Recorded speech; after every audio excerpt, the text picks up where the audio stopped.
काय असते हो स्त्री? शिकलेली नसेल तर अडाणी असते, एज्युकेटेड असेल तर दीडशहाणी असते, घाबरून शांत बसली तर कुलक्षणी असते, स्वतःच्या हक्कासाठी बोलली तर अवलक्षणी असते. काय असते हो स्त्री? मूल बाळ नसेल तर ती वांज असते, मुलांनी केलेल्या चुकांमध्ये तिच्या संस्काराची उणे दिसते. कमावती नसेल तर घरात बसून खाते, कमावती असेल तर पैशासाठी घराबाहेर जाते. काय असते हो स्त्री? स्वतःला नाजूक ठेवलं तर तिला सोसवत नाही कामाची झळ, हात कडक होईपर्यंत काम केलं तर तिला दुनियेचं आलं बळ.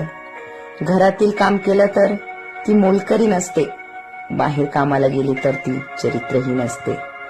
काय असते हो स्त्री? ती आधी गेली तर भाकरीची पंचायत पडते, नंतर गेली तर संसाराचा गाडा एकटी सोडते. परपुरुषासोबत बोलायला तिला मुभा नसते, कारण विधवेवर समाजाची संशयी नजर असते.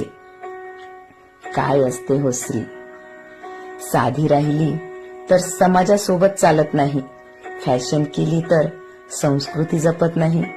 एवढं सगळं सहन करूनही तिच्या चेहऱ्यावर समाधान असते, कारण स्वतःमध्ये ती नेहमी आनंद शोधत असते.